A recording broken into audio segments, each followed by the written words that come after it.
जय गुरुदेव। कहानी संतों की जुबानी।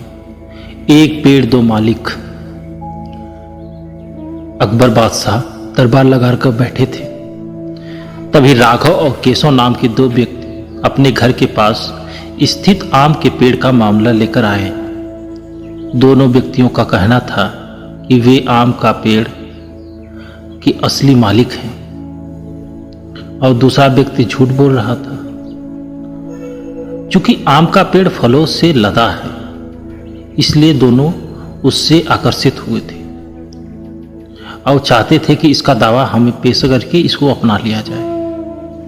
मामले की सच्चाई जानने के लिए अकबर ने राघव और केशव के आसपास रहने वाले लोगों के बयान सुने, पर कोई फायदा नहीं हुआ। सभी लोग कहते हैं कि दोनों ही पेड़ को पानी देते थे, दोनों ही पेड़ के आसपास कई बार देखे गए।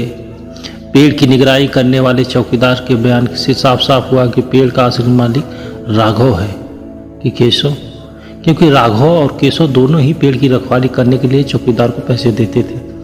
तो ये स्पष्ट नहीं हो पाया कि असल में मालिक कौन है।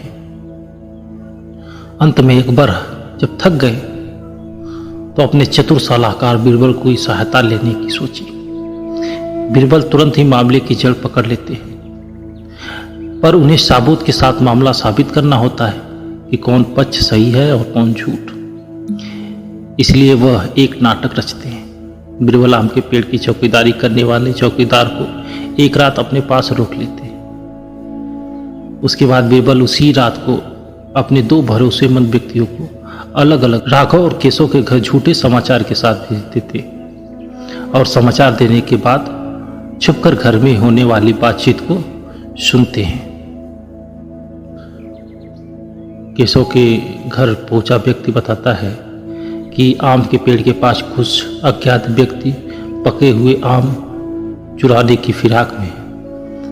आप जाकर देख लीजिए। यह खबर देते ही केशव घर पर नहीं होता है, पर केशव के घर आते ही उसकी पत्नी खबर केशव को सुनाती है। केशव बोलता, हाँ हाँ सुन लिया, अब खाना लगा।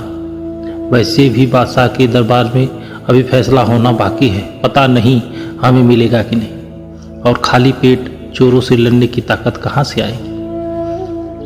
वैसे भी चोरों के पास आजकल हथियार होते हैं।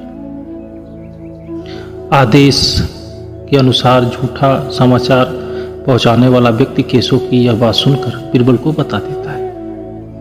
राघव के घर पहुंचकर व्यक्ति आम की इसी बात को चुराने वाले उसको कहता है और कहता है, आप जाकर देख लीजिए।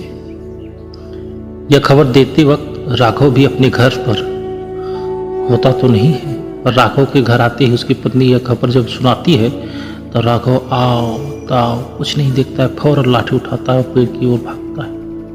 उसकी पत्नी आवाज लगाती है, अरे खाना तो खा लीजिए। राघव जवाब नहीं देता।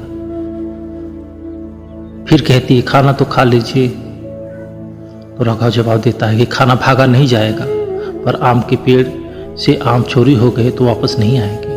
इतना बोलकर राघव दौड़ा हुआ पेड़ के पास चला जाता है। आदेश के अनुसार झूठा समाचार पहुंचाने वाला व्यक्ति बीरबल को सारी बातें बता देता है। दूसरे दिन अकबर के दरबार में राघव और केशव को बुलाया जाता है और बीरबल रात को किए हुए प्रशिक्षण का वृत्तांत बादशाह को सुना देते हैं, जिसमें भेजे गए दो व्यक्ति गवाही देते हैं।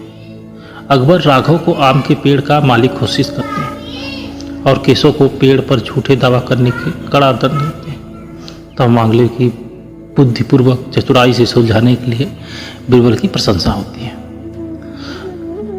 सच ही तो है, जो व्यक्ति परिश्रम करके अपनी किसी वस्तु या संपत्ति को अर्जित करता है उसे उसकी परवाह होती है। सत्य की हमेशा जीत होती है। ठगी करने वाला व्यक्ति को अंत में दंडित होना पड़ता है। यह प्रकृति का नियम है।